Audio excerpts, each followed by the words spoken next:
Bien, son y media. Buenas tardes, señoras y señores, y bienvenidos a la cuarta conferencia, que tendría que ser la quinta. Aun a costa de ser pesado, voy a volver a repetir, lo diré ahora y lo diré luego al final. La conferencia de don José Luis Gómez Urdáñez, el catedrático de Historia Moderna de la Universidad, no pudo venir el martes pasado porque tenía una indisposición. Se va a celebrar el día 11, a las 7:30, en la Delegación de Defensa. ¿Dónde está la Delegación de Defensa? Antiguamente se la conocía como Gobierno Militar. La Fuente de Murrieta, hay un edificio que tiene una bandera, son 3 edificios, uno que tiene unas escaleras, ahí. Les rogamos también, por favor, les rogamos puntualidad. ¿Por qué? Porque por el tema de la pandemia, nada más.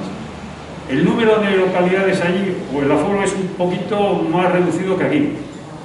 O sea que intentaremos aprovechar hasta el mínimo espacio, siempre respetando el protocolo sanitario, eso por supuesto. Bien, tenemos hoy al coronel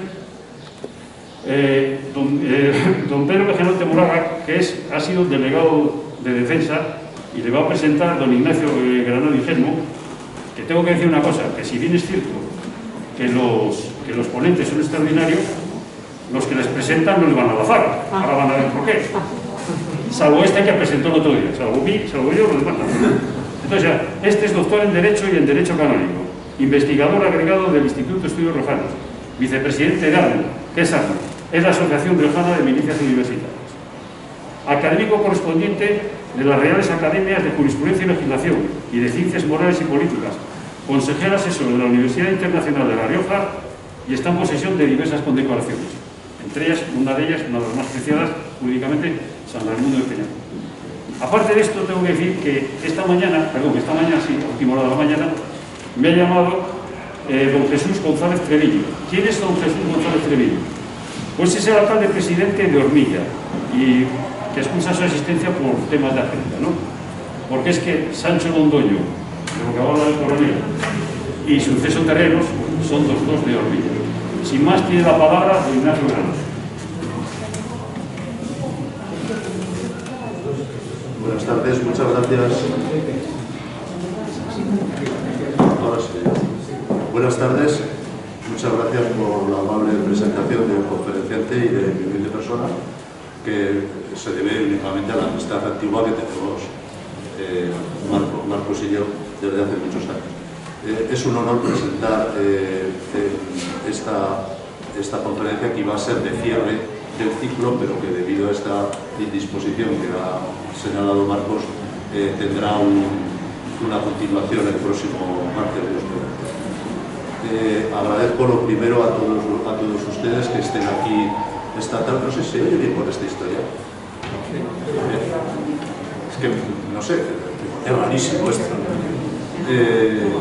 Agradezco mucho a todos ustedes que en medio de la pandemia tengan la valentía de aparecer por aquí en estos actos, que para los organizadores pues es muy satisfactorio que cuenten con la nutrida asistencia que se demuestra y que tiene todavía más valor en estas circunstancias. Muchas gracias, ilustrísimo señor coronel, delegado de Defensa en La Rioja, que se estrena en estas cuestiones, pero que ya verá que son habituales en las organizaciones que las llevamos a cabo. Señor director de DIER, Jorge, por tu presencia, y no sé si lo olvido de más, señor alcalde Tomás, cuya presencia también es muy estimada, y en general amigos todos, sobre todo de los que pertenecéis al mundo de las armas, de las letras, Marcelino, y a todos en general. Presentar al coronel Pedro Pejenote, pues para mí ya casi es una costumbre, ¿no? Porque he tenido ocasión, el honor de hacerlo en diversas ocasiones. Pedro Pejenote es, como decían los antiguos, un militar de armas, pero también de letras. Y su paso por la Delegación de Defensa, que ha sido el último puesto militar que ha desempeñado con gran acierto, te ha dejado el listón muy alto, ¿no? La verdad, porque actualmente las delegaciones de defensa no tienen aquella virtualidad militar que tenían los gobiernos militares, pero tienen una misión más de tipo administrativo del Ministerio. Pero Pedro Pejenote ha dejado en la historia, porque durante su paso por ella, aparte de una colaboración para la promoción de la cultura de la defensa, en la que se enmarcan también este ciclo de conferencias, ha sido muy importante. Su colaboración con los medios de comunicación ha colocado al ejército y a su presencia en La Rioja en un primer plano. Su labor en conferencias, en fotografías que se publicaban periódicamente en la prensa. En los que vayáis el martes al salón de actos veréis lo último que ha hecho. No lo revelo, pero es una labor de recopilación de regimientos que han pasado por la ciudad y por La Rioja muy importante, que hasta ahora no se había hecho, etcétera, etcétera. Bien, para los que no lo conocéis, puedo decir que nació en Bilbao, ingresó en la Academia General Militar en el año 76, ascendiendo en los diversos empleos hasta llegar al de coronel que ostenta en el momento actual, y fundamentalmente estuvo en los regimientos de cazadores de montaña, América 66 de Pamplona. Yo tengo mucho cariño porque solicité para hacer allí las prácticas y resulta que me dijeron que no sé a dónde me mandaron, pero desde luego a alta montaña no. Estuvo también en Valladolid, en el regimiento de alta montaña Valladolid 65 de Huesca, y en Barcelona 63 en Mérida. En el grupo logístico de montaña de Logroño, y tras concluir el curso de Estado Mayor, pues porque ya veréis que se denota, ejerció como profesor de táctica y logística en la Escuela Interarmas del Ejército de Tierra en Zaragoza. Después permaneció destinado al cuartel general de la División Acorazada Brunete. Ya sabéis que era la unidad acorazada estrella del Ejército Español, donde ejerció como jefe de logística y secretario técnico, y luego fue destinado ya como en funciones de apoyo logístico como jefe de sección dentro de la división del Estado Mayor del Ejército en Madrid. Abreví un poco porque los currículums militares son extraordinariamente densos. Algunos lo habréis conocido quizá como en otro puesto logístico, director de la Residencia Logística Militar en Logroño, donde entró en el año 2011, y desde 2012 ya fue comandante militar de la plaza y provincia de La Rioja. Y diciembre de 2014 fue designado, empezó por el final, como delegado de defensa. Se debe a él, aunque cuando se le dice esto dice que no, pero la celebración del desfile de las Fuerzas Armadas, que yo creo que fue una jornada absolutamente inolvidable en La Rioja en todo esto. Cursos de especialización en Estado Mayor, recursos humanos, tropas de montaña, mantenimiento, transporte, y en cuanto a condecoraciones, pues podéis imaginar, tiene pues la Cruz Económica de la... No me digas que no se ha oído. Sí. Oye, que empiezo. Bueno, está en posesión de 4 cruces al mérito militar distintivo blanco, mérito naval, aeronáutico, guardia civil, mérito policial, etcétera, etcétera. Y además es amigo nuestro, por lo cual le voy a ceder la palabra ya para que hable de esta cuestión tan riojana, que es estos dos personajes que Dios nos quiso dar a luz en el pueblo tan querido de Omiño. Pues Pedro. Muchas gracias, Ignacio. Ignacio, como sabéis, como habéis podido comprobar, es amigo mío, entonces se le nota. Yo quería empezar dando las gracias aquí públicamente a Marco Mucio del Regio, porque esta conferencia, que ya llevamos 8 años, que ya ha pasado tiempo, pues no se hubieran hecho ninguna sin él. Él es el alma mater de todo esto. Marco, pues, claro, muchísimas gracias, porque queremos que sigan, ¿no? Cumplamos 10 años dentro de poco, pero insisto, el instituto tiene una labor importantísima, el Ateneo, por supuesto, los estudiantes, todos los ustedes que vienen aquí.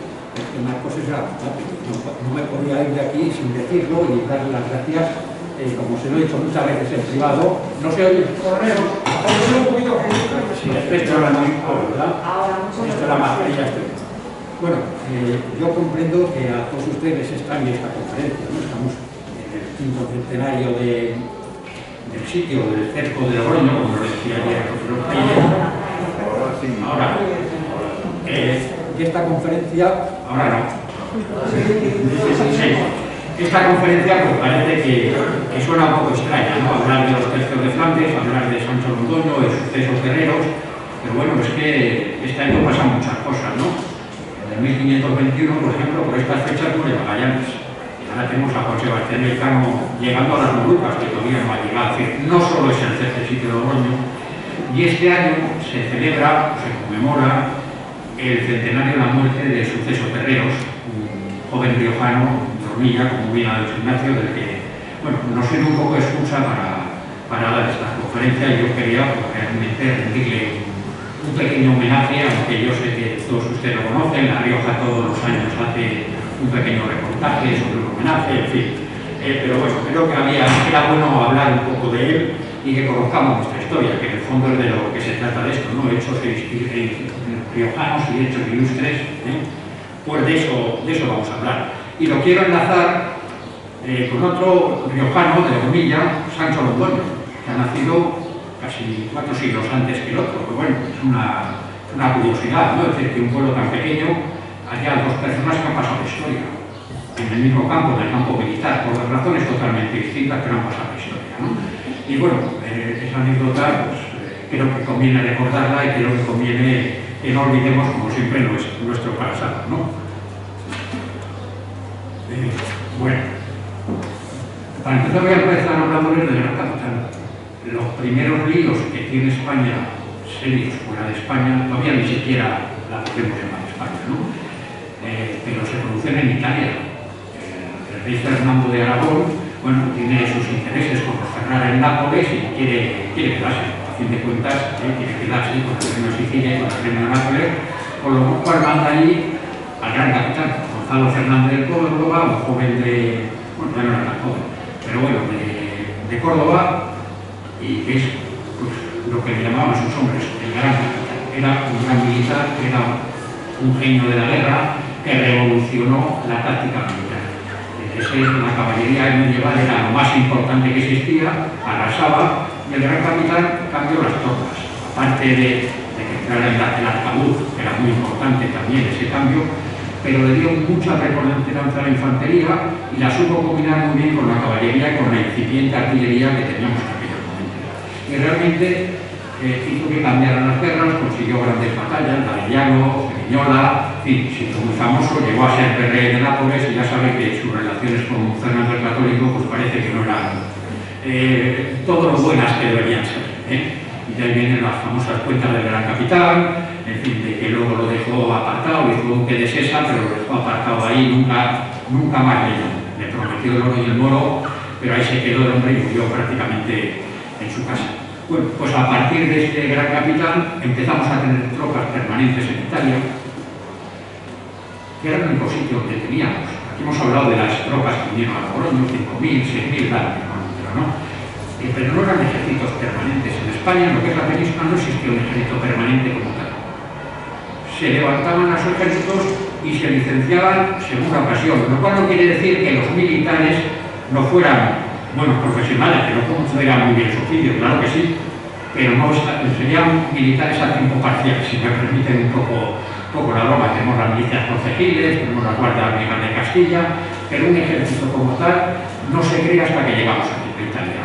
Y no se le da una organización FETEN hasta el año 1534. En el año 1534 se crean los tercios, lo que hemos llamado los tercios de españoles. Se crean 4 tercios, inicialmente 3, en Milán, conocido por Lombardía, el tercio de Lombardía, en Nápoles, el tercio de Nápoles, en Sicilia, el tercio de Sicilia. Y luego se crea poco después otro tercio en Cervera.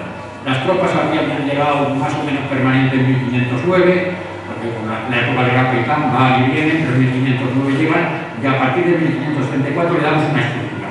4 tercios, 3.000 hombres cada tercio, picas, arcabuces, rodeles, una estructura militar, una cohesión, una permanencia. Esa es la gran diferencia con el ejército que pudo combatir en Logroño.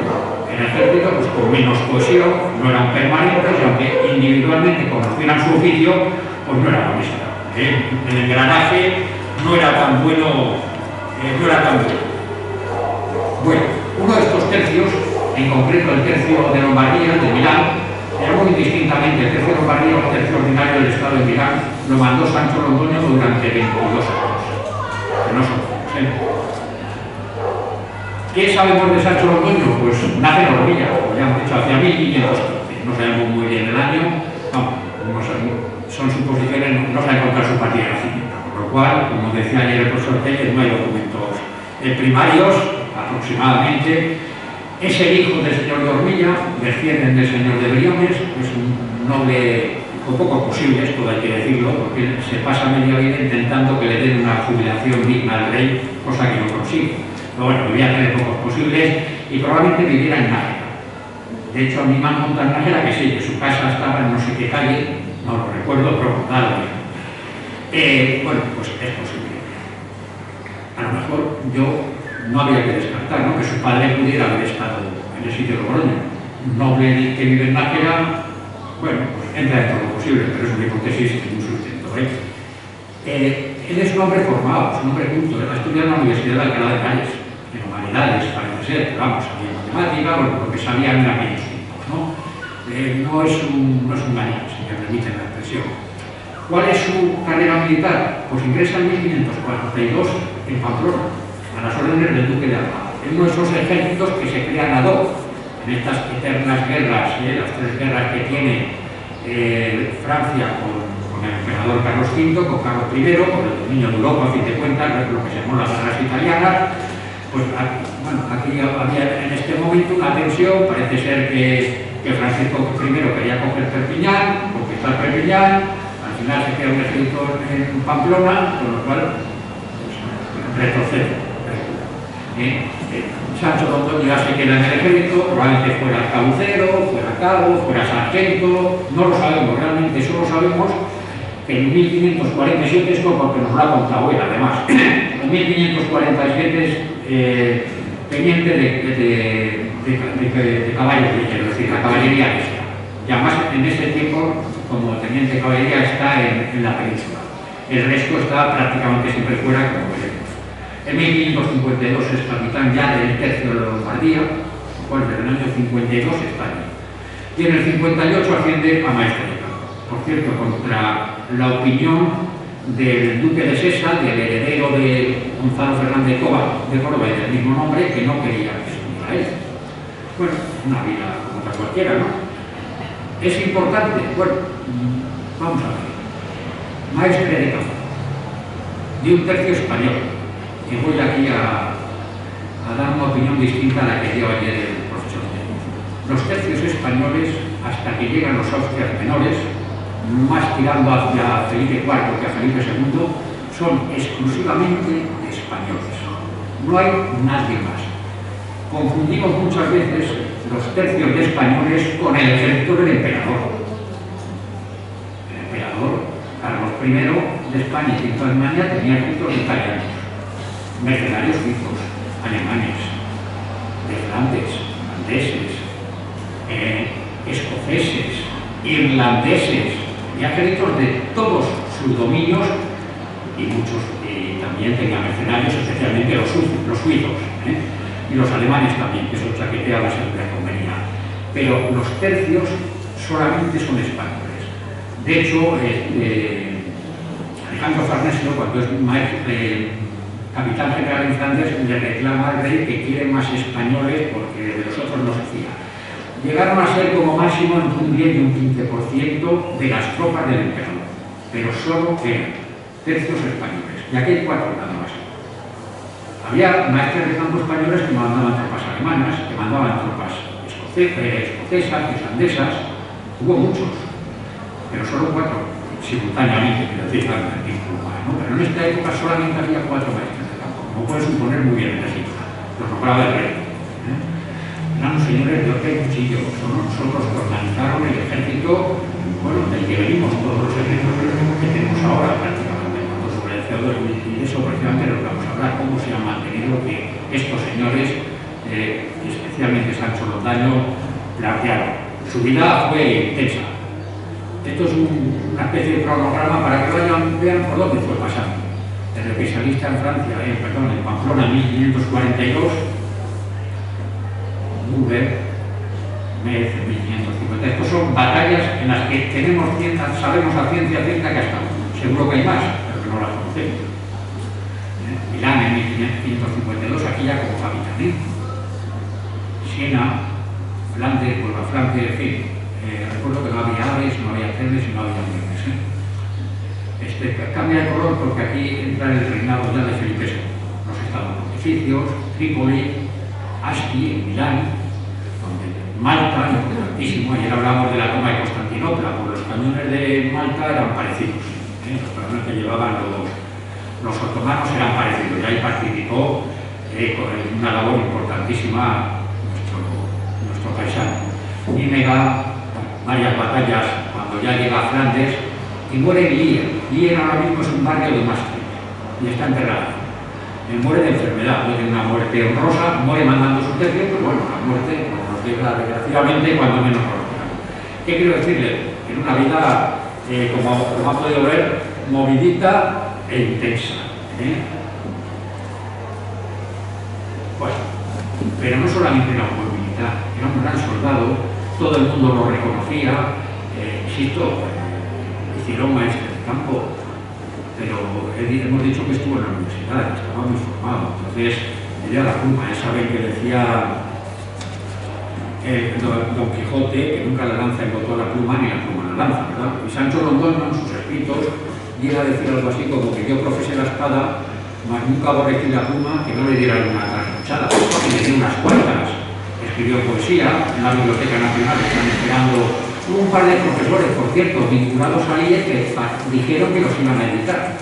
Ahí sí, hasta donde yo sé. Contó lo que él había pasado en sus tiempos de Flandes, era muy normal, ¿no?, que los escritores hicieran sus reflexiones sobre una batalla, sobre una época, en fin, le pegó a bastantes cosas.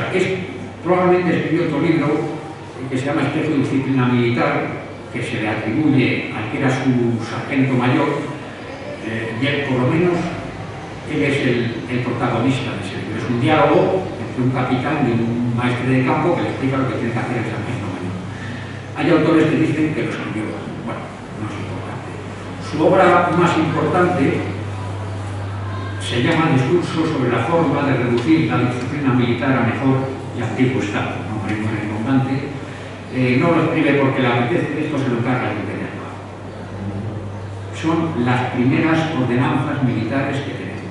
Tenemos un ejército que se está formando. Realmente se ha creado en el 34, un ejército, insisto, permanente. Las estructuras, pues bueno, pues van funcionando, pero hay que darle forma. Y eso es lo que hace Sancho. Explica con todo tipo de talleres, estructura, lo que tiene que hacer, explica hasta la longitud que tiene que tener una pica. Discutiendo que si los suizos tienen tantos cargos, que las nuestras tienen que tener más. Todos los puestos que tienen que haber, habla hasta de las barraganas, absolutamente todo. Y al final termina con una ordenanza militar, es decir, una cosa que cumplir. El que haga tal se le castigará con tal. No se permitirá, y encima las hace en verso. Dicen que se las hacía repetir como versos fáciles a los soldados cuando iban de marcha. Dicen, no tomémoslo con un poco de broma. Bueno, pues insisto, Sancho Londoño es un hombre, realmente es un hombre del Renacimiento.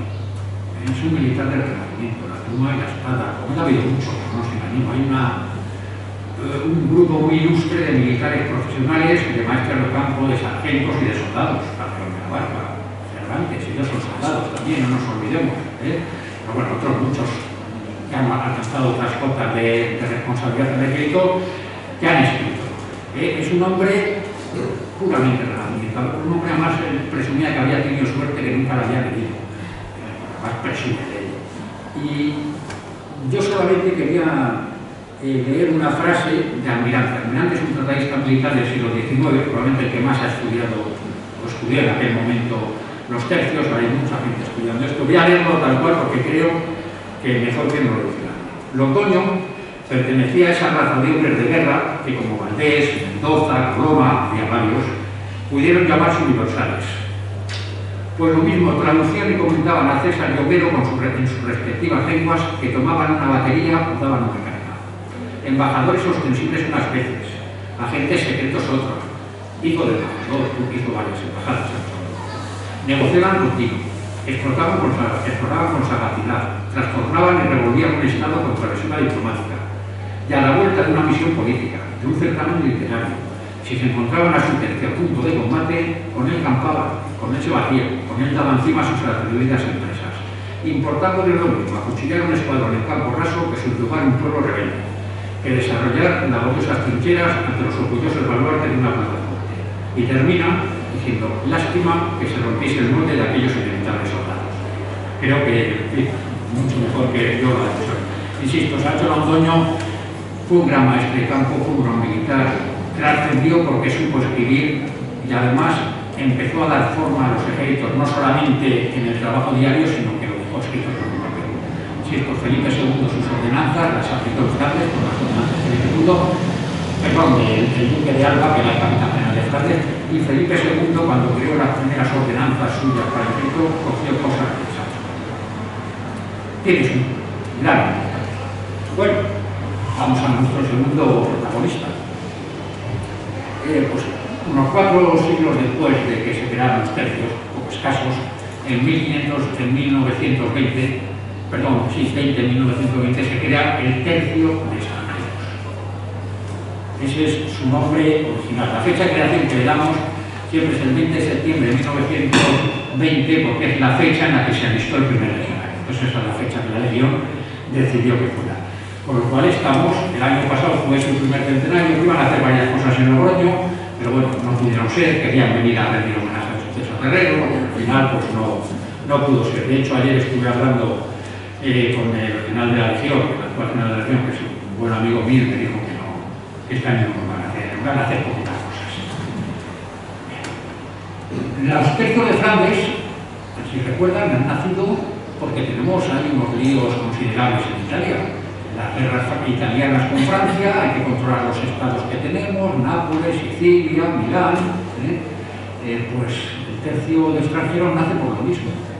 Tenemos un protectorado en el Rif, que nos van bastante mal las cosas, y creamos una unidad ad hoc para combatir en el Rif. Bueno, antes de crear la Legión, el protectorado realmente se crea, la guerra que empieza en 1912, el protectorado en México, pero incluso antes de que estemos del protectorado hemos tenido guerras desde el siglo XIX. Recuerden Castillejos, Guardas, 1000 guerras que hemos tenido, y bueno, ahí tiene España un serio problema. Acabamos de salir, además, no nos olvidemos del desastre del 98, en fin, no estamos para tirar cohetes hablando claro, ¿no? Recuerden el año 1909. Empezamos a mandar soldados de reemplazo de escuelas, incluso cogemos reservistas, la gente de una edad, casados, con hijos, y los queremos mandar para allá. Esa es la primera solución que damos, claro, es una mala solución. Están mal instruidos, algunos tienen mucha edad, pero nos encontramos la Semana Trágica de Barcelona, por ejemplo. Hay que buscar soluciones de alguna manera, ¿no? La primera solución que buscar es crear las fuerzas regulares indígenas, oficiales peninsulares y tropa moral, tropa de aquí, que conociera aquello, que conociera el terreno y bueno, que se integrara más. Esa fue la primera medida, digamos, un poco especial que se tomó, se crea en 1911, antes de que estallara como tal la guerra. Y por cierto, ahí tenemos otro rebajano ilustre muy desconocido, que no lo conoce nadie. Se llama Luis Güell Villalta. Luis Güell Villalta, nace en Logroño en 1900, alférez de regulares, laureada individual en 1904 en la proximidad de Valencia. Un hombre absolutamente desconocido en Logroño. Su padre no era riojano, era un militar que estaba destinado aquí en el regimiento de ingenieros. Y bueno, sabemos un poco más de él, más que el boletín. Su hoja de servicios tiene 2 hojas. Realmente murió el pobre desgraciado poco después de salir de alférez de la calle de infantería. Pero bueno, es otro héroe desconocido, ¿no? La siguiente medida que se toma es que este señor, Jan Astray, se le ocurre que hay que hacer algo. Es que no puede seguir viendo soldados de reemplazo a África porque no dan resultados, mueren como chinches, los pobres hombres, las enfermedades, la guerra, y encima no conseguimos controlar el protectorado. Y él se le ocurre y dice, bueno, vamos a pensar otra unidad. Y piensa en la Legión Extranjera Forzosa. Entonces la crea la Legión Extranjera, la crea el gobierno, evidentemente, pero la idea es suya. Él se basa en tres premisas: los tercios de Flandes, que era nuestro referente histórico, la Legión Extranjera, la que visita varias veces en Argelia para copiar, y el bushido japonés, el código del samurái japonés. Esos son, lo dice siempre, sus referencias para crear la Legión. Él quería que tuviera una gran virtud, cada legionario tenía que valer por dos. El soldado que era el propio legionario, el soldado de reemplazo que no iba. Esa era una pequeña trampa, evidentemente, pero ese era el objetivo, es decir, no podemos seguir cargando a los soldados de reemplazo, que además, pues malamente, muy heroicos muchos de ellos, no nos engañemos tampoco, grandes soldados muchos de ellos, pero son lo que son. Vamos a crear un ejército profesional. Estamos en la misma situación que los tercios de Flandes. Vamos a crear un ejército profesional. Él quería que se llamara la Legión, pero no lo consiguió y pasó a llamarse el Tercio de Extranjeros.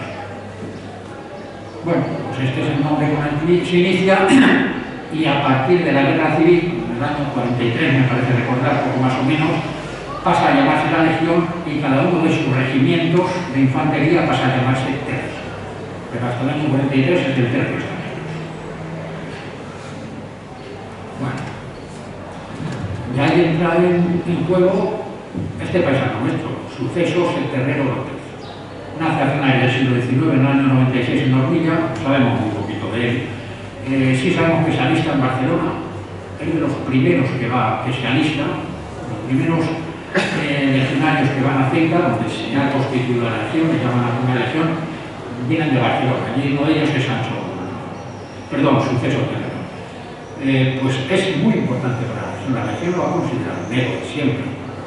Y yo quiero explicar eso un poco, porque fíjense, si la considero todos los años, la hermandad de veteranos legionarios, todos los años, bueno, aparte de levantarles el monumento que lo pagaron ellos, no lo pagó el ayuntamiento, de la comunidad autónoma, lo pagaron los legionarios, los viejos legionarios, todos los años hacen un homenaje. Y el señores, entraditos en años, se van a Hormilla, se cogen un fin de semana, se pagan de sus bolsillos y se van a Hormilla a rendir un homenaje, bueno, por algo será, ¿no? Pero la Legión en Melilla también le rinde homenaje todos los años. Tiene un monolito en el primer tercio de la Legión, también tiene un monolito similar. Está bien. Llana Esplán escribió un libro en el año 24, que se llamó La Legión. Cuenta su experiencia, lo que ha hecho, cómo tiene que ser, pero esta es su primera página. Cuadro de honor, encabezado por el cabo Sucesos Terreros y sus 14 legionarios. Murió con todos los legionarios en el bloqueo de la muerte en Melilla cuando acudió en socorro en Valencia. Así empieza el libro del creador de la Legión. No solo eso, sino que incluso una bandera de la Legión, que representa un batallón, llevó durante muchos años un nombre. Bueno, luego se lo quitaron porque le dieron el nombre al último legionario laureado, que fue en la guerra de Idlib, Maderal Orea. Chico de Bilbao, le cambiaron el nombre, pero hasta hace relativamente pocos años una bandera de la Legión se llamaba Sucesos Terreros, otra se llamaba Llanestra, La Legión ha dado siempre muchísima importancia. He dicho que Sucesos Terreros era un hombre joven cuando murió, evidentemente, a finales del 96, se alista en la Legión y menos de un año después muere. Muere el 15 de septiembre de 1921, por eso vamos a celebrar ahora su primer centenario. Solo tiene una acción. Los héroes muchas veces solo tienen una acción, ¿no? Estamos, después del desastre de Anual, ha caído toda la guarnición. Melilla está sin guarnición, hay un auténtico terror a que lleguen los moros y la tomen. Hay auténtico terror, la gente está aterrorizada en Melilla. Con lo cual se desplazan lo más rápido posible unidades de Ceuta y de la península. Lo primero que llegan son dos banderas de la Legión. La Al día siguiente llegan regulares, van llegando unas unidades que componen aquello y se va a empezar una ofensiva para recuperar el territorio, lo lógico y natural, ¿no? Y para defender Melilla, una cosa que llaman los bloqueados. Son pequeñas posiciones defensivas en los alrededores de Melilla, muy cerca, porque los musulmanes tienen dominado el Monte Gurgur. El Monte Gurgur está a tiros de piedra en Melilla, o sea, es lo que domina Melilla. Melilla casi está en la falda del Monte Gurgur. Bueno, ahí establecen una serie de posiciones, les llaman bloqueados, 4 sacos terreros, 4 alambradas y lo que buenamente puedan. Ahí hay unidades del batallón disciplinario. Estaban, se supone, los peorcitos, pero que estaban condenados por falta grave, pero ahí estaban luchando.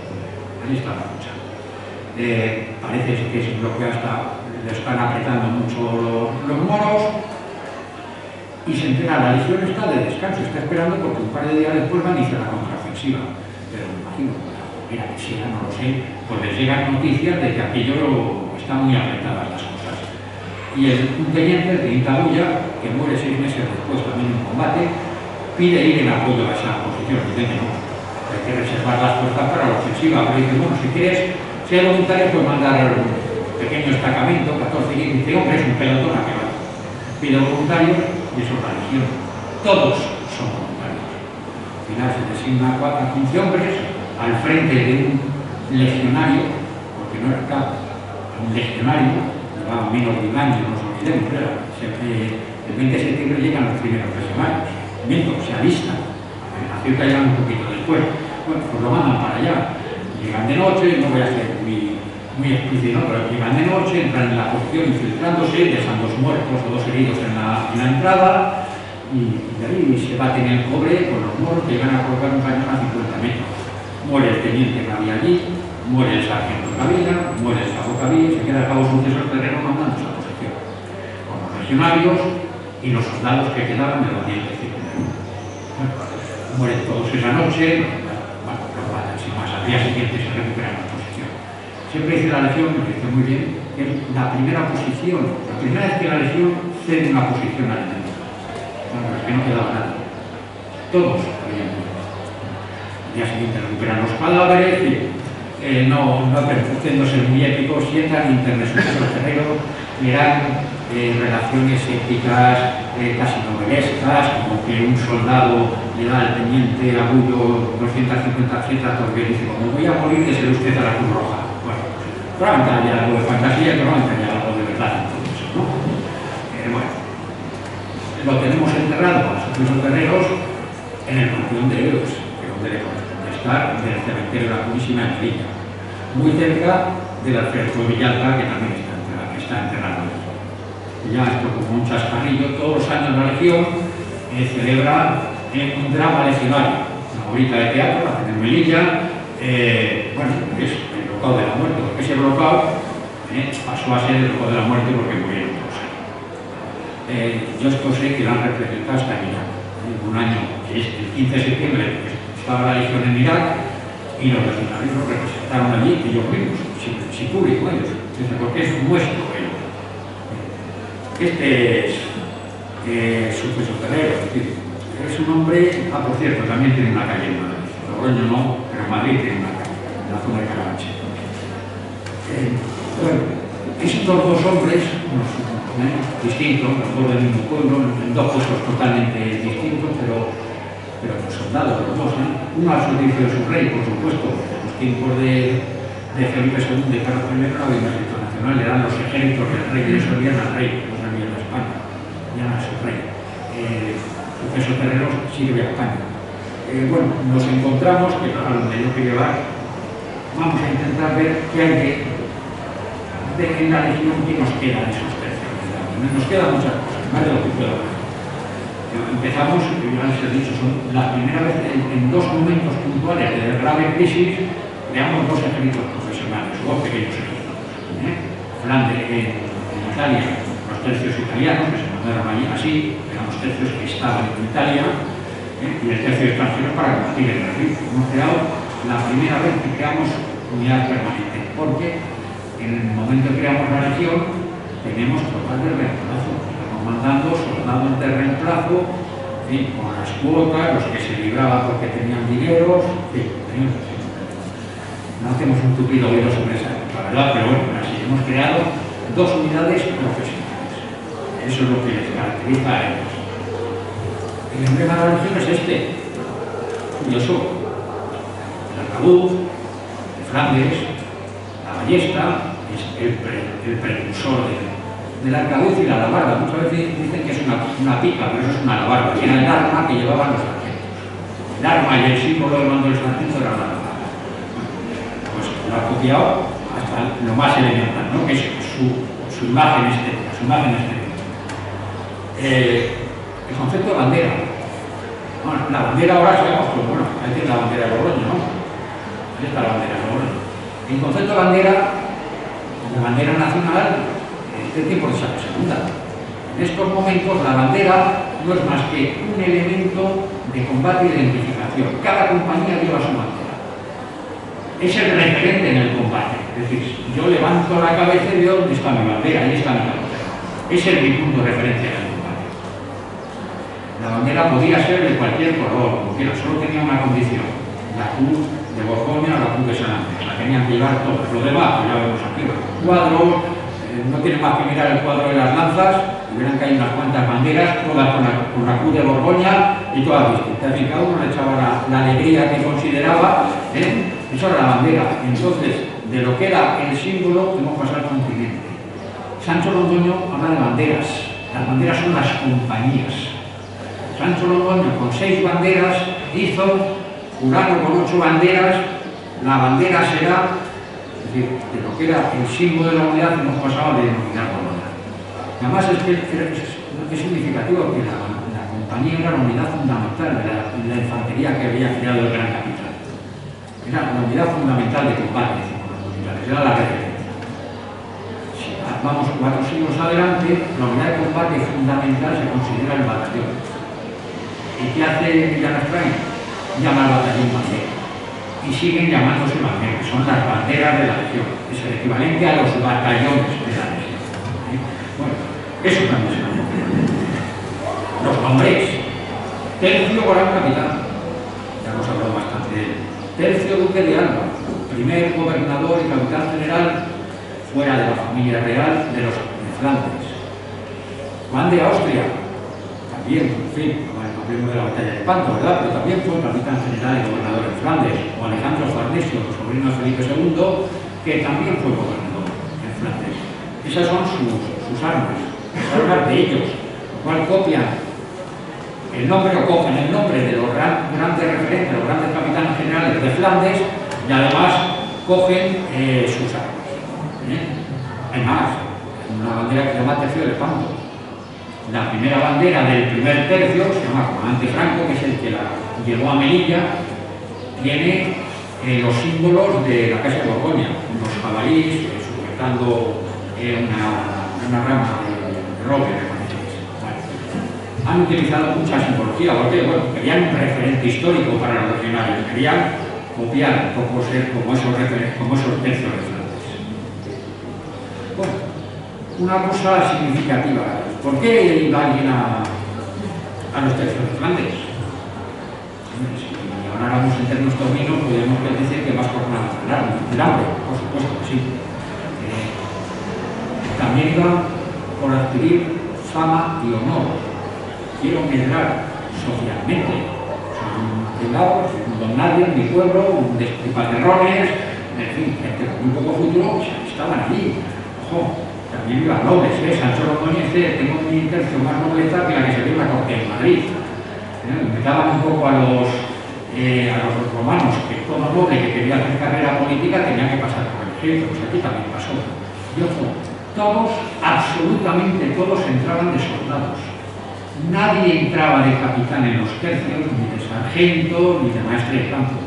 Había que ser soldado, había que ser cabo, sargento.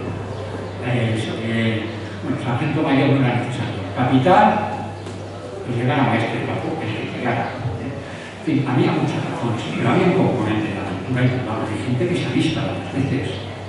Por ejemplo, por Dios, Cervantes, no sabía el nombre, Cervantes se alista varias veces. Y además se alista porque tiene algún problemilla con el fisco, con la justicia, y digamos, me tiro de aquí. lista, con eso es la lista.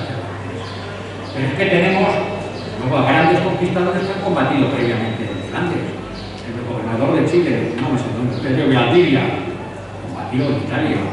O el fundador de Buenos Aires, Pedro de Mendoza, también combatió en Italia. Es decir, hay un cierto componente de aventura para esto. De hecho, ya es del siglo XX, pero Marquina escribió una obra de teatro que se llamó En Flandes ha puesto el sol, y el capitán Acuña, protagonista, acaba y dice: ¿y por qué esta empresa loca, que nunca debió tentarme, que perdiendo frente a todos y triunfando alcanza a nadie, no quise salir de este mundo sin poner una pica en Flandes? Eso implica aventura, jugárselo un poco, ¿no?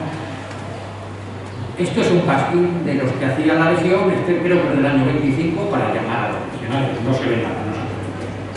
Ampliamos aquí un poquito, pero dice algo así: aquí se templa el espíritu del buscador de emociones, del aventurero, del militar de profesión. Hubo muchos militares, había capitanes que desertaron para apuntarse a la Legión, capitanes en activo.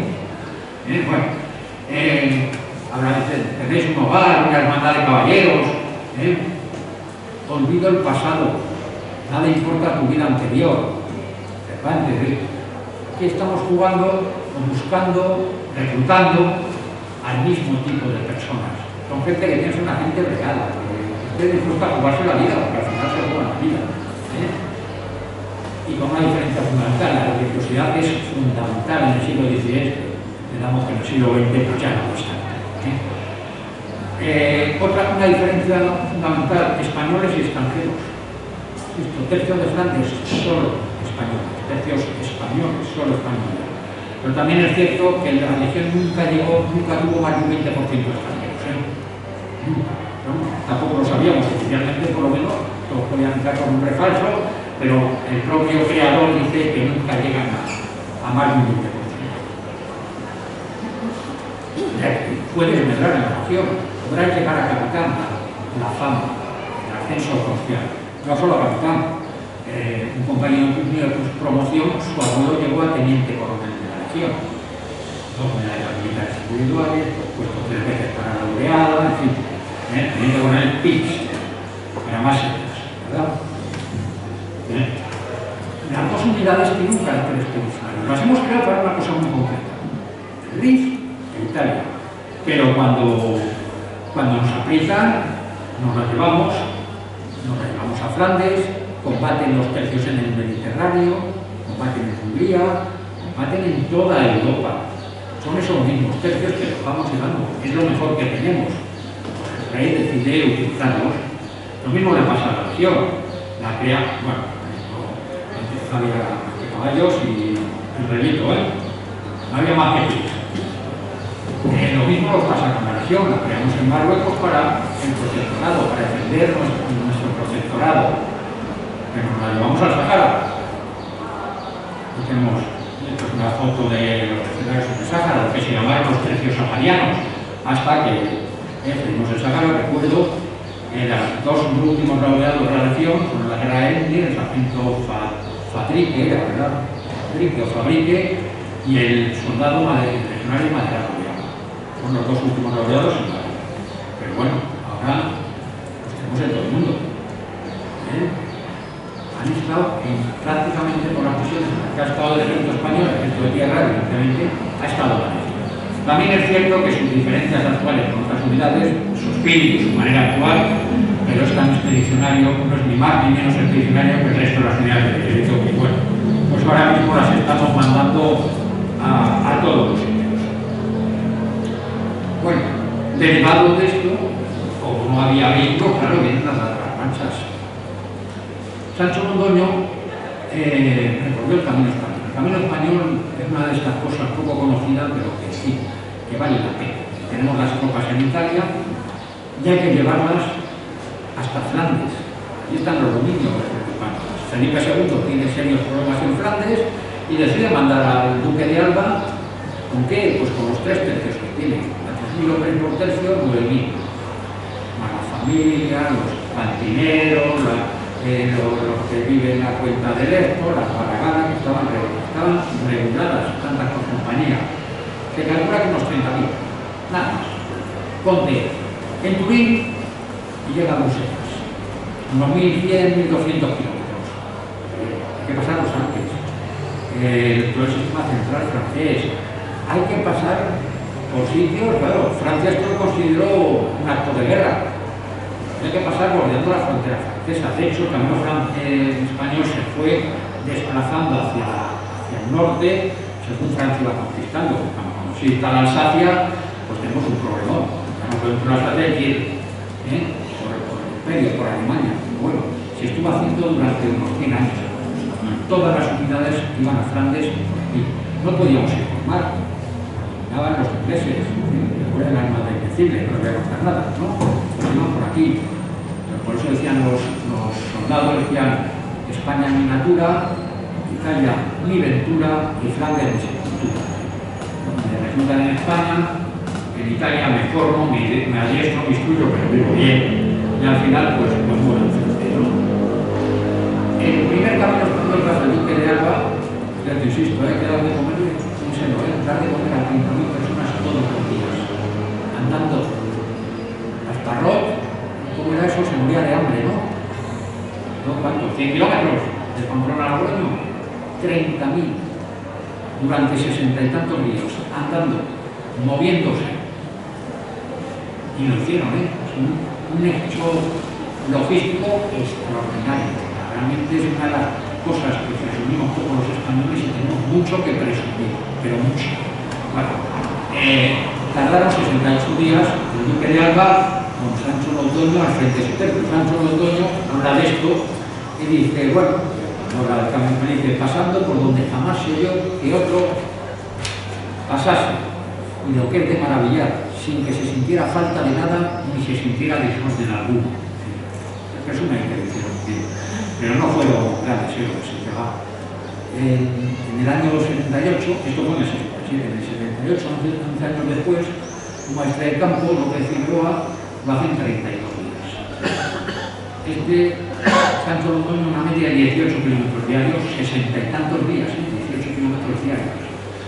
El otro una media de 37 kilómetros diarios. Había prisa porque iba a Francia, es evidente. Una gran proeza de cabeza de pero el precio tampoco se quedó atrás. Cuando hemos hablado de Socorro a Melilla, ¿te acuerdas? Hubo que llevar de Melilla desde Ceuta. Bueno, la primera bandera, andada por el comandante Franco, y en la que estaba Suceso Terreros, estaba combatiendo, porque estaba de vacaciones, estaba combatiendo en Tetuán. Y dicen, hay que llegar urgentemente a Ceuta. ¿Cuánto tenemos? Lo más rápido posible. Hay una forma que se llama marcha forzada, lo más rápido que puedas.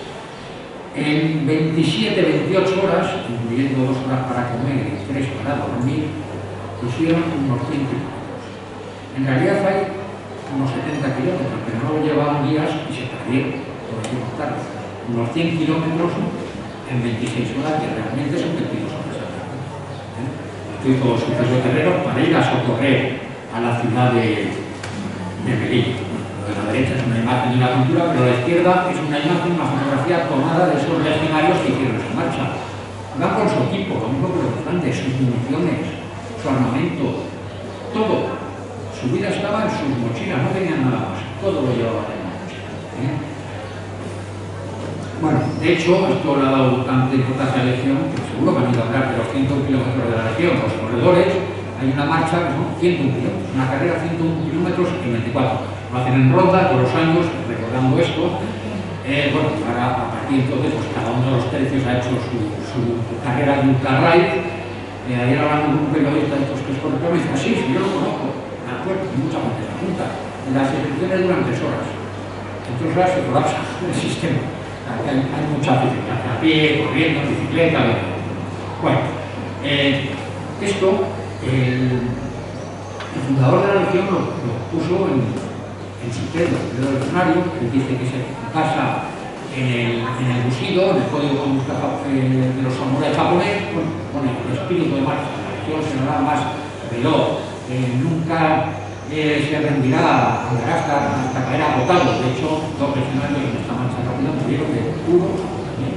Había que llegar a Ceuta, llegaron a Ceuta, embarcaron 24 horas después estaban en Melilla, socorriendo Melilla, que estaban muertos de miedo porque realmente la iban a tocar, ¿no?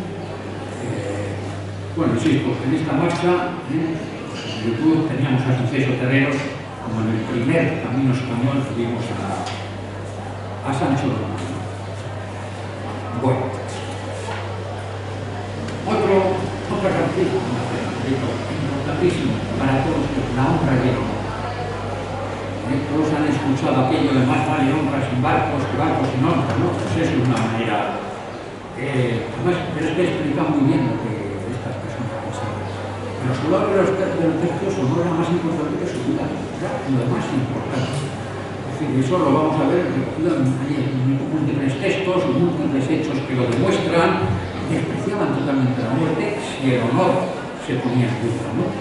Ya no hablamos de los huevos, ¿verdad? Que existían, que estaban prohibidos, existían, con quítame allá esa paja, ¿verdad? Se notaban porque había atacados. Yo os voy a poner algunos ejemplos. Castelnuovo, Montenegro, el actual Montenegro. Tenemos ahí en el año 39 a unos 3.000 soldados, 6 banderas, por cierto, del corte de Lombardía, son atacados, dicen, por 50.000 turcos. Dicen, los números son siempre muy relativos. Andrés Rojas, que todo lo. Bueno, les ofrecen rendirse, la verdad que lo tienen muy complicado, y el que envía al maestre de campo, que era el maestre de campo Sarmiento, le dice a Barbaroja, no lo voy a leer literal, pero bueno, más o menos, dice, mire, que no nos vamos a rendir, porque si nos rendimos tenemos que ir a Italia. Y claro, si vamos a Italia, usted sabe que no es nuestra patria, y allí no nos van a recoger por ser unos cobardes. Pero claro, si nos vamos a España, que es nuestra patria, nuestros padres y los parientes nos abrazarían por habernos rendido. Bueno, salieron vivos 200, que fueron llevados como prisioneros a Costa Rica. Antes el honor, antes morir que el honor. Cervantes, ya sabemos que estuvo en la bandera, escrito en el Quijote y en todas sus obras hace continuas referencias a su vida militar, ¿no? Ella, la más grande pasión que vino los siglos y tal. Cuando era anciano, habla de sus heridas y dice, escribe, ¿no? Que el soldado más bien parece muerto en la batalla que libre en la zona. Es mejor morir. Y las heridas que el soldado muestra en el rostro y en los pechos, estrellas son que guían a los demás al cielo de la vida. Vamos, importantísimo. Y tenemos representación de Cervantes en la batalla, su mano ya al pecho. Bueno. Ayer hablaba el profesor Tey de la batalla de Empe, de donde viene, por cierto, que la Inmaculada Concepción sea la patrona de la infantería. La también busca el milagro de Empe y se lo puede.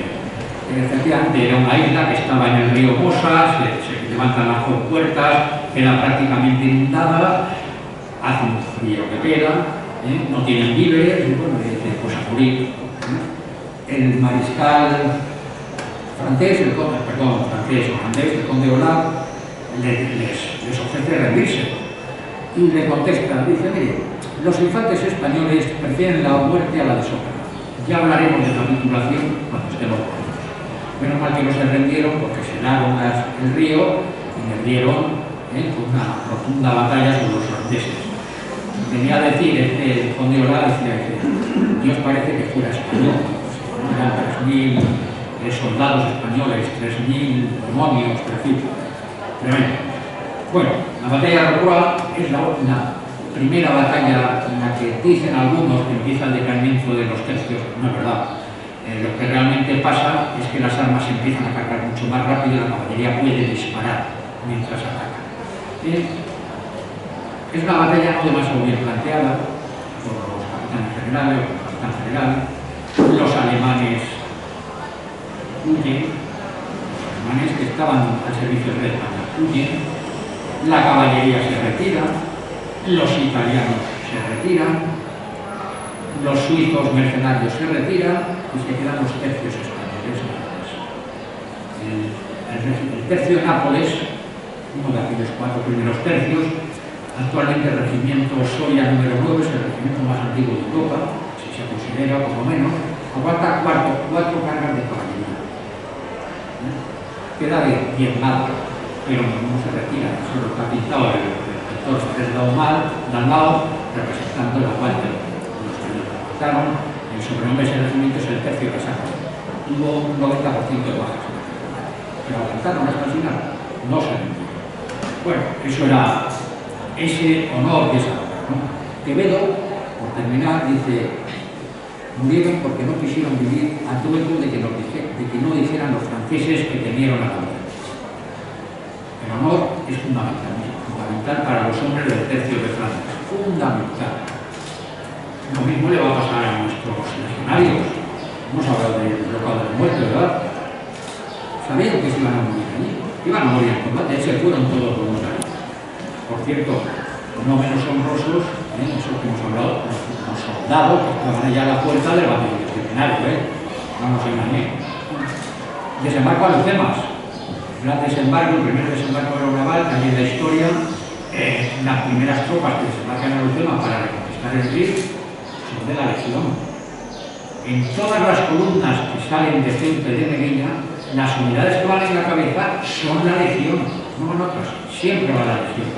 Y eso lo había pedido siempre, además, el fundador, Millán Astray, siempre decía que ellos tenían que ir por delante. Solamente un ejemplo. Durante la guerra del Rif, el 46% de los oficiales fueron bajas y el 38% de los legionarios fueron bajas, muertos o heridos. Bueno, permítame salvar una lanza en sentido. La unidad más laureada del ejército español, aparte, no es la, son los regulares de Ceuta. La unidad que tiene más laureadas y más condecoraciones tanto individuales como colectivas. Y la última laureada que dio el rey no hace mucho tiempo, no se lo recordáis, de la Almería de Madrid, fue de la Reina. Era una reclamación permanente de la caballería al regimiento de caballería Alcántara, que no se le dio en su momento. Era una laureada de vida. Pongan ustedes como vida o luz, pueden con las palabras. Realmente hicieron, me parece que fueron 8 cargas a caballo para detener a los ejércitos. Las últimas al paso. De 700 hombres que había en ese combate, unas 8 horas, salieron de los ejércitos. No le dieron ninguna de ellos. Ahora, gracias a Dios, pero insisto, no son las unidades más gloriosas o más laureadas, pero merecen. Bueno, esto lo expresó muy bien Millán Astray ya desde el principio, como que llamaba esos espíritus, el espíritu del legionario, económicos sin igual, de carga inferior a cometibilidad. Yo creo que leyéndolos casi todos se entiende. El espíritu acudir al fuego, sucesos guerreros. ¿Dónde hay fuego? Aunque no me pidan combatir, quiero ir voluntario. Eso es lo que es. El espíritu del combate. Es decir, la vida siempre combatir sin turnos, sin contar los días, ni los meses, ni los años, que no quiero extender mucho. El espíritu de la muerte todos conocemos, ¿no? La muerte no es tan horrorosa como parece. Lo más horrible es vivir siempre en un combate. Antes muertos que rendidos. Bueno, si van a luchar, si van a morir, en fin. Todo gira alrededor. Y otra cosa que me gusta al final es el espíritu de la disciplina. Millán Astray en su libro dice, ¿cómo era? Cumplirá su deber, obedecerá hasta muerte. Pero ¿sabe lo que dice Sancho Bondón hace un montón de años antes? 500, nada más, o 400. Dice, la obediencia, habla de la obediencia, dice, en ninguna cosa puede acertar el buen y valeroso soldado como en obedecer. Y esta es la virtud principal que ha de tener por objeto el día que uno toma la pica en la guerra. Si esta le falta, ninguna tiene que valer. Por la obediencia es la base y fundamento de toda buena disciplina. El mismo espíritu que llegó a... Y por último, en 2 minutos, la camaradería. Camarada no es el colega. Camarada es el lugar, el grupo de personas que se reúnen para hacer bien en común. Solo dice Sancho Londoño. Los soldados se reunirán en camaradas. 8 o 10 personas, 8 o 10 soldados, que reunían hasta el dinero, si lo tenían, para comprar la comida, no era para irse de compra, sino para vivir. Y así aprovechamos y que ninguno se descarriara, porque nosotros lo controlamos, ¿no? Vamos a ver. Fíjense si es importante o si era importante esto. Un embajador del Dux de Venecia le contaba a su Dux: dice, los legionarios, los tercios viejos hacen camareta. Esto se unen 8 o 10 para vivir, dándose entre ellos fe y juramento sustentarse en la necesidad y en la enfermedad como hermanos. Con esta camareta las pagas reunidas proveyendo primero a su vivir y después se van vistiendo con el mismo tenor, el cual da satisfacción ilustre a toda la compañía. Es decir, al final de ese espíritu de la camareta se crea el espíritu de la bandera, somos todos camaradas, se crea el espíritu del tercio. Eso es lo que ya este embajador decía que era la mayor fuerza, no eran las armas, ni era la buena institución, que también tendrá el sentido de unidad, el ser camaradas y bueno, estar dispuestos a morir con tu compañero. Muchas veces en la guerra estoy seguro de no se muere pensando en los grandes generales. Las cosas están tan próximas que mueres por no quedarte el último, por no ser más cobarde que el otro y por defender al otro, que es que infinidad de sentimientos. Bueno, como los santos los dueños hablaba de ellos, y fíjense esa camaradería sacada por encima. Ya en Flandes hay un tercio que se ha sublevado, 2 años sin cobrar, eso pasó, los tercios se sublevaban. Los tercios españoles nunca han tenido combate, los demás sí, los alemanes y los suizos especialmente antes del combate, los españoles nunca. Pero estos habían sublevado y se enteran de que en el Pungante han cercado a otro tercio. Y vienen a decir, pero ninguna, siendo como somos en la afición propia de hermanos, prometemos como españoles y juramos como cristianos del bien por ellos. Porque españoles pelear tienen por gloria y vencer por justicia. Pues vamos, señores, por amor a Dios, a socorrer el castillo de Gante, donde están nuestros amigos y hermanos. Insisto, se había sublevado, se habían negado a obedecer las órdenes del virrey. Pues volvieron a combatir porque sus compañeros estaban. Esto se me ha pasado. Ya hemos hablado de la batalla de Roa, ¿verdad? Ahí aguantaba porque el de al lado estaba bien chulo. Bueno, en la legión, pues, me recuerdo legionarios de 70 años, que siguen viniendo aquí. Creo que he dicho bastante, ¿no? Esto también lo expresó su fundador, el espíritu del compañerismo, el espíritu de la amistad, a mí la legión, todo esto. En su credo legionario expresa todos estos conceptos que no son demasiado originales, vienen del tercio de Flandes. Bueno, por terminar, insisto, 400 años de diferencia, 2 soldados en 2 situaciones totalmente diferentes. Uno es un maestre de campo, encantado en la fase de las cosas militares. Bueno, como el maestre de campo no estaba más que el capitán general, casi nada, ¿no? En fin, uno sirve al rey y otro a España, sirven a lo que deben ese mundo, ¿no? Y los ejércitos con los que se integraron pues eran muy similares, han pasado 400 años, pero no ha cambiado tanto, hay un cambio de vida, pero el que se mete en los tercios, realmente en el tercio cambia la vida, La vida anterior, que la parte, hay que integrarse en una vida nueva, esta es mi familia, hay caballeros legionarios, señores soldados, esta es una hermandad, todo eso es lo que anima a este espíritu, el honor, cobran la paga, pero no trabajan por la paga. Hemos visto ahí el ejemplo, no son mercenarios que si no les pagan de ser. Vamos a contar ejemplo elegante, pero los tercios muchas veces ya en la última, desgraciadamente, 2 años sin cobrar, ya viene más de un saco, que como no te pago, te dejo que se saque de la ciudad y todo lo que te lleves es para ti. Desgraciadamente es eso así, ¿no? Don Quijote, perdón, Cervantes, en la segunda parte del Quijote ya lo he leído, pero vuelvo a repetir. El soldado más bien parece muerto en la batalla que libre en la fuga. Y de ahí, cuando Don Quijote considera y dice, y lo que es más de admirar, que apenas uno ha caído donde no se podrá levantar hasta el fin del mundo, cuando otro ocupa su mismo lugar. Y si este también cae al mar, él combatió también en el Panto, que como enemigo la guarda, el mar, otro le sucede, sin dar tiempo a sus muertes.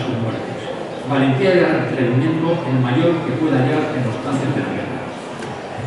En el fondo hay un cierto espíritu cervantino en todos estos legionarios, soldados, comenzado de los tercios, los señores soldados o los caballeros regionales. Y yo, permítame que les diga que los que vestimos uniforme, algunos ya estamos ya viejos y mellados, que dice el lema de la Hermandad de Veteranos de las Fuerzas Armadas, pues hemos procurado mantenerlos. Y esos son unos principios y unos valores que si no están, no hay ejército, si no hay valor, si no hay lealtad, si no hay honor, si no hay espíritu de sacrificio y otras muchas virtudes o valores, de virtudes nos gusta, me parece que suena más suave lo de valores, pero son virtudes, pues si no están, pues no hay ejércitos.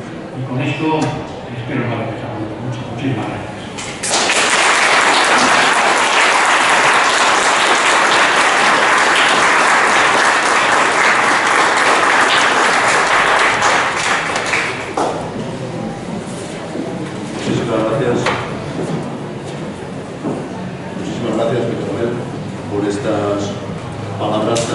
Y que nos han hecho trasladarnos realmente a épocas gloriosas que se siguen manteniendo en cuanto al espíritu y seguridad pública.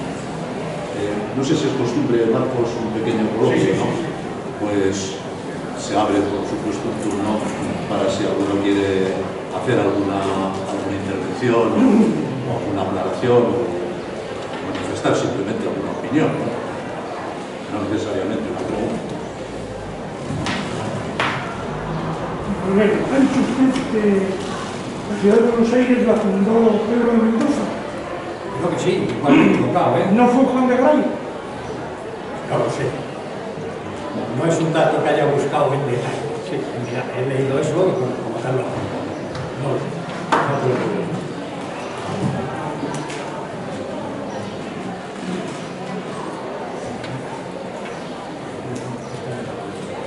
Hay una cosa es curiosa que quería comentar, ¿no? Es el título de la obra de Bordone, reducir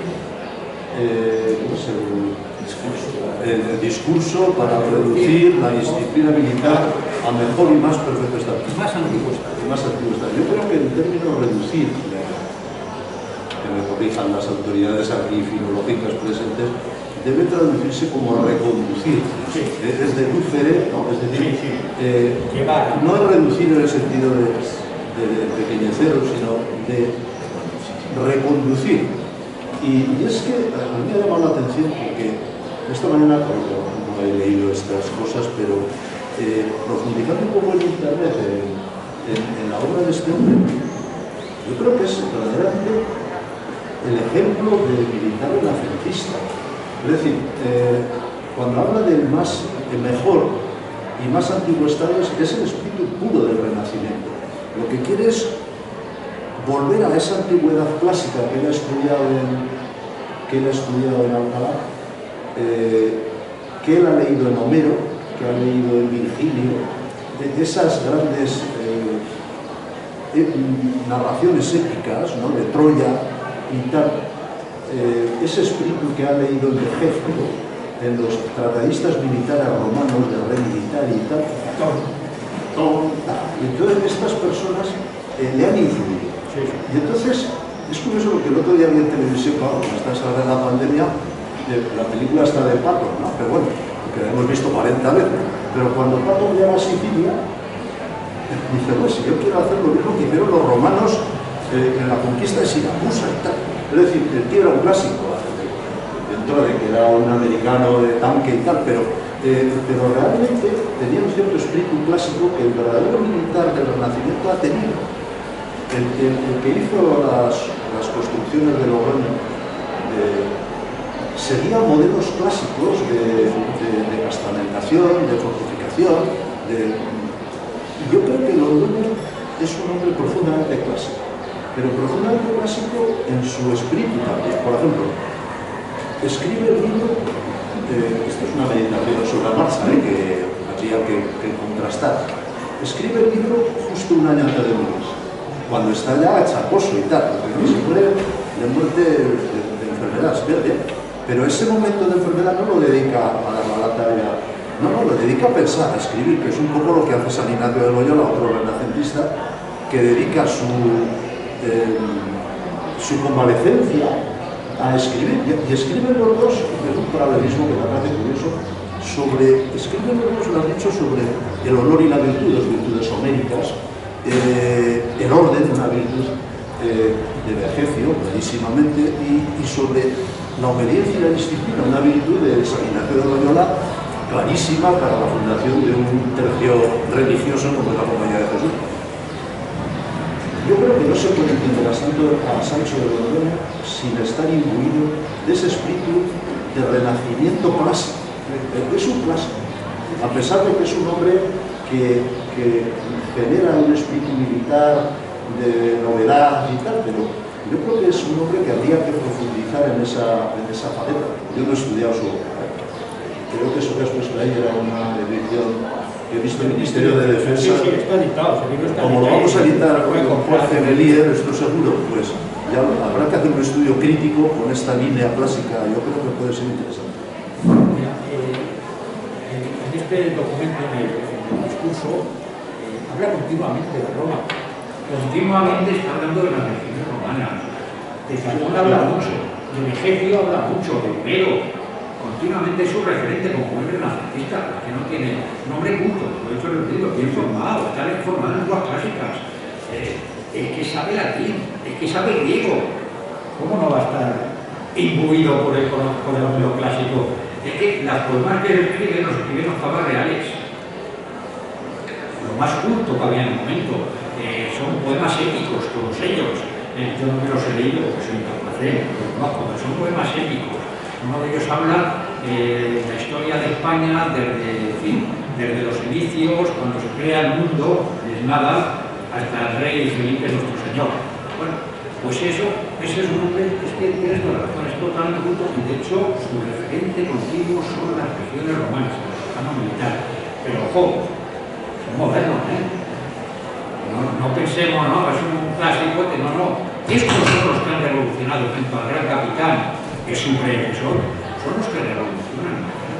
Además son hombres multifacéticos, lo decía Almirante. Van a un concurso literario, escriben poemas. Decía el propio Londoño, alguna trasnochada le dan a la pluma, decía, no había internet, no había televisión, claro. Pero es que ha sido embajador. Van a hacer una embajada con los presones para ver si podían pasar por Suiza, poco más o menos. Pero es que espía.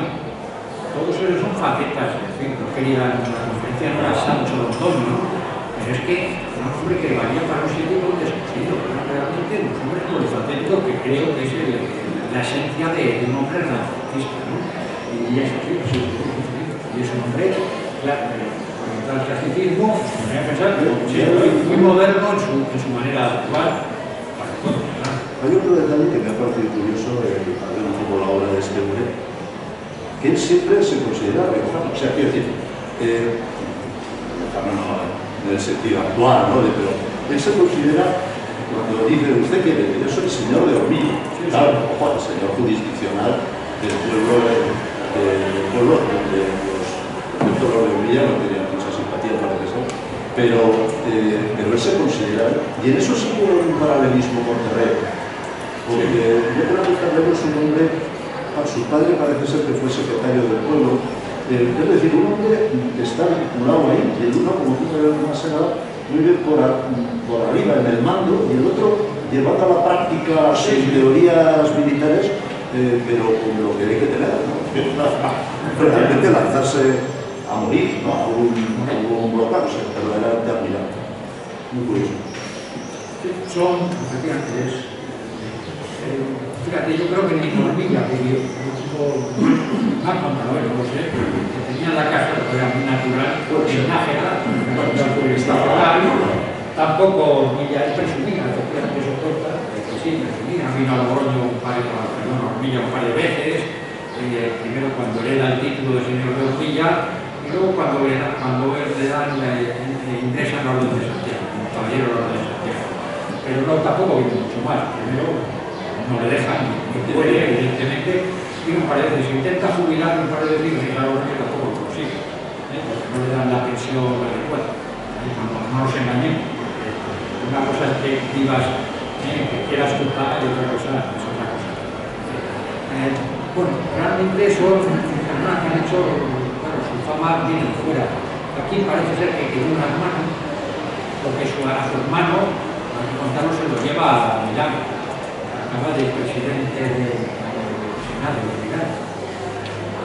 Eso es lo que yo leo, insisto, no tengo fuentes primarias ni mucho menos. Probablemente esto se pueda desmentir, alguien me lo desmienta con absoluta facilidad, pero parece que se lo lleva allí, mientras que su hermana es la única que se queda aquí en Villa. Luego tampoco deberían tener un arraigo tan grande, ¿no? Pero bueno, también es cierto que la vida te lleva donde te lleva, a lo mejor quieres mucho a tu tierra, pero no, la vida no te la va a dar. Es que es curioso porque si veis en internet, esto que voy a decir no lo voy a contrastar, pero en la página web del Ayuntamiento dice Cornilla, Cornilla, no sé, Cornillenes, no sé cómo se llama, bueno, ilustres, y aparece Terreros, claro, y aparece el otro, y aparece Londoño, y bueno, pero luego aparece un abogado, un tal Alonso, no sé qué, y quién será, el placer, y esta mañana me meto y veo que es un abogado de Santo Domingo de la Calzada que defiende al pueblo contra los señores de Londoño en 1860, en mitad del siglo XIX, contra el deseo de los Londoño de seguir cobrando rentas. Entonces, claro, dicho así no significa nada, pero yo lo corrijo, digo que creo que será así, que el señorío de Londoño se mantiene hasta la abolición de los señoríos, queda abolido como señorío jurisdiccional, se convierte en señorío solariego, donde vienen a decir, bueno, se me han abolido la jurisdicción, pero no me han abolido la propiedad de la tierra y sigo cobrando rentas. Y el pueblo, probablemente como hacen tantas localidades en España, litiga contra los sucesores para liberarse del pago de unas rentas que el señor dice que son rentas arrendaticias y ellos dicen que son cánones feudales. Y al final termina ganando el abogado en nombre del pleito y liberándose de eso. Y quizá eso puede explicar que no le han hecho mucho caso a los dueños, ¿no? Puede ser, pero vamos, es una hipótesis que, como no sé si hay que alguien que haya estudiado historia local, pero puede ser curioso también en una investigación de eso. Perfecto, no olvidado otra curiosidad. Estamos conscientes que el último general, jefe de la unidad de la legión, es Luis Ulloa. Que al final la legión no lo conocía. Pues, por cierto, que leo que esto es por si queréis, pero en la revista de Historia Militar número 1 del año 2020, o sea, 2020, se dedica a los 100 años de la legión. Es decir, y tenéis en una serie de artículos 100 años de valor, organización para el combate, misiones internacionales, unidades regionales, o sea, todo esto que podéis ahí consultarlo, porque yo creo que estos son textos que se pueden acceder, esto es de internet, ¿no? Que lo tenéis ahí. Perdón, yo tengo una curiosidad cambiando de tercio. Sí. Cuando ha hablado de los 3 tercios, que al final son 30.000 personas, familia, etcétera, tengo una curiosidad. ¿Cómo se alimentaba toda esa gente? ¿Cuál era la infraestructura para alimentar a toda esa gente y seguir caminando y llegar a tiempo? Pues se mandaban destacamentos por delante, eso no se improvisa, como todo en esta vida. Se ha reconocido previamente. Se han mandado destacamentos, se contratan en los pueblos, oye, tal día, en tal sitio, quiero tantas raciones de pan, tantas raciones de pan. Y hay gente que se hace rica también en español. Y la retisa. También, claro, las cosas vienen mal dadas, claro, pero el problema más, en muchas ocasiones se les acoja. Esas camaradas duermen en casas. Se les da la boleta, los cabos dan la boleta para dormir en esta casa 10, en esta 5. Nosotros sufrimos mucho en la guerra de la independencia de Logroño. Pero entonces hacer la guerra sería carísimo, ¿no? Sí, así se arruinó. Siempre así. Realmente a Flandes no va más otro porque ya no somos importantes. Ese esfuerzo económico humano, porque hay que mandar hombres, y económico, hay que pagarlos 2 años sin cobrar. ¿Por qué? Porque el rey no tenía dinero. Así de sencillo, no porque no quisiera, sino porque no tenía dinero ni para pagarle.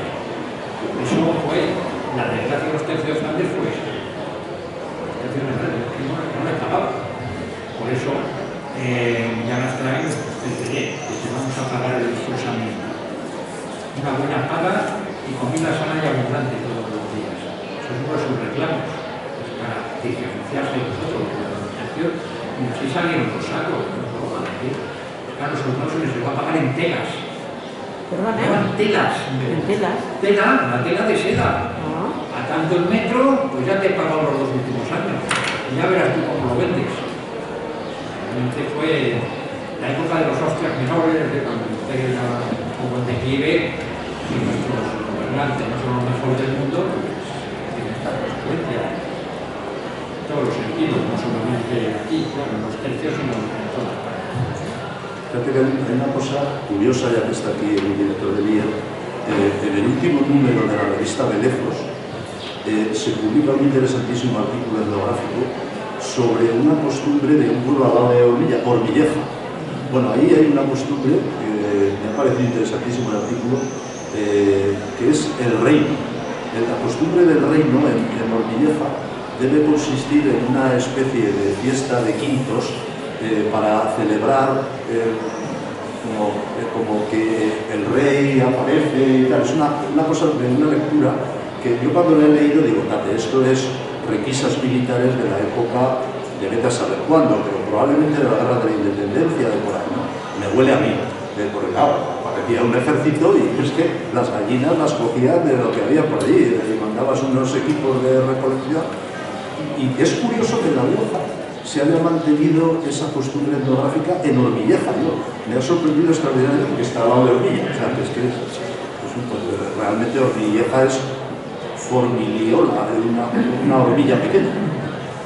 Ellos las cabrean mucho.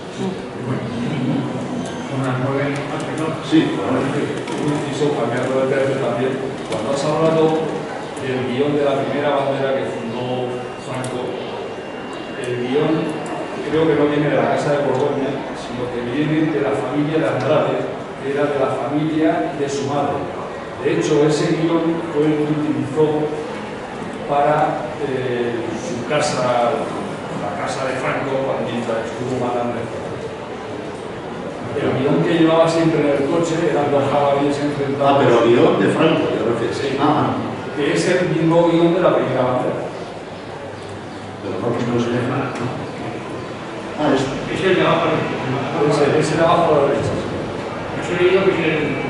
Yo sabes que no sé de este mundo, pero creo que es el de la Casa de Borgoña. No lo sé. Yo solo lo que he hecho. De hecho, yo lo que he leído y se lo he leído a Millán Astra. Lo dice Millán Astra en el libro que escribe sobre la ley. Pero no te lo puedo asegurar, José Luis. Luis Pirillo. Una pregunta. ¿En el Camino de Santiago las tres partidas son familias o no? Sí. Las familias, los hijos, los mozos, porque muchos llevaban la pica, eran muy cansados, y después llevaban un mozo de 14, 15 años. No te quiero. Pero es el soldado. Pero es el soldado, pero es que después llevaban un criadillo, 12, 13 años, que no que llevaban la pica. Insisto, todos esos que vendían antes. Al final se calculó que llegó a ese primer viaje, como se ha estudiado antes, unas 30.000. 9.000 infantes, 1.000 jinetes, más 3 por lado. 3 por cada uno, muchos eran sorteos también, evidentemente. Pero sí, 30.000 es lo que se ha calculado aproximadamente una vez. Vale, sí, gracias. Bueno, ¿alguna cosilla más? Sí. Pues si me lo permite, una pregunta personal del conferenciante, ya fuera parte de los tercios, que creo que me la gano porque casualmente me voy de todo, están toda la semana durmiendo en la plaza de la capital, en la zona de las Castillas. Hice el servicio militar en el Zoaín, cuando comandaba don María Sánchez de Tomay Catalá, también tiene algún libro que sonaba y ahora me dedicaré a buscar de los tercios de... Tiene un libro sobre los tercios también con Enrique Rey. Y la pregunta que viene ahora, ¿usted estuvo en el acuartelamiento al cabo también del...? No, yo estuve de teniente. En mi familia estuve de teniente. ¿En qué año? Es que luego cuando tengo casi de disculpar. En el año 81. En el año 81 al 83, luego volví de comandante. En el año 94 al 96, pero estaba en el Estado Mayor de la División, que estaba en el gobierno militar. Sí, esas son mis épocas en el. Muy bien. Usted toca tiene un libro efectivamente sobre los tercios restantes, y los temas restantes, como seguro, y lo tiene escrito con un tal Enrique Rojas. ¿Dónde toca el lío de coronavirus? Sí, no sé. Bueno, sumamente interesante. Conclusiones de hoy: el ayuntamiento tiene que dedicar una calle a Sancho, el IER tiene que publicar esto, y nosotros volveremos a reunir el próximo martes para oír al profesor Gómez Pina.